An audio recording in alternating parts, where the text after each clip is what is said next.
Hello everyone, I'm Emily and I'm a Salvation Army officer at Teddington Salvation Army in South West London. Why am I a Salvation Army officer? It's a good question to continually ask yourself that every day. And for me, very simply, I wanted to say yes to God and what I believe He asked me to do in my life to serve Him.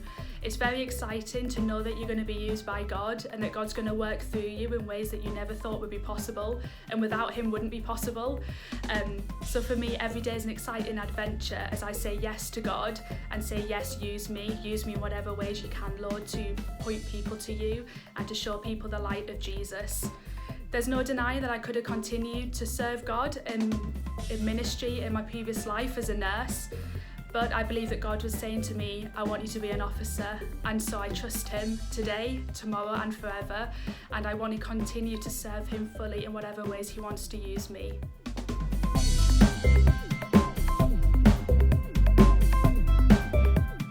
So how have I explored God's calling on my life? I have to admit that becoming an officer doesn't mean that ever ends. It continues, and to be the best officer that I can be, it means a continual relationship with God, to listen to His voice, to commune with Him and speak to Him, and to just continue to listen to Him and be guided by Him every day. But there are a few things that I would encourage you to do if you're asking the question, God, what do you want me to do? God, what do you want of me? How can I serve you in my life? That I encourage you to pray to Him. And I encourage you as well in that, not just to be somebody who talks, but somebody who listens. Somebody who listens through what's being said, but something that perhaps being said through what's not said. Perhaps God is using other people to speak to you as well. So have your heart open to receive and to be blessed, and to be blessed in ways perhaps you wouldn't have imagined that God would speak to you. As well, if you're part of a church, it's really good to seek confirmation from the body of Christ, from those that you worship with, from those that know the Lord and know you. Of course, sometimes people get it wrong, and sometimes people can put us off because they may be surprised when we say, I think God's calling me to officership or to ministry. But seek advice and seek the confirmation of those within the body of Christ that know God and that know you as well. Trust Him. It's okay to be afraid. It's okay to worry. It's okay to feel like you're not enough. But none of that needs to come before what God can do through you, because He can do amazing things. No matter how short you think you may fall, trust that God is big enough to handle all of your insecurities and all the things that perhaps you feel aren't good enough. They are good enough for God.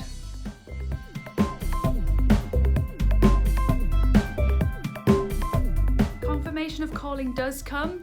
Thank goodness. It comes often, and often it comes in ways that I don't expect, or perhaps from people I don't expect, or when I least expect it, if I'm reading something or listening to something.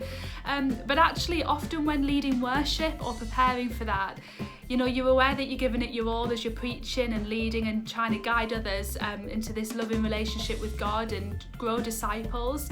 And there's just been those moments when I've been preaching or reading something out, and I've just been able in those moments to just feel the tangible presence of God around me and just feel His hand upon my ministry.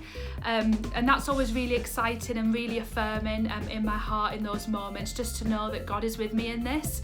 God supports me and He sustains me when I find it hard, when I find it great, and that with His power all things are possible. A favourite verse of mine would be found in Joshua 24:15, where it says that as for me and my house, we will serve the Lord. And that was a promise that I made a long time ago as a follower of Jesus as a child.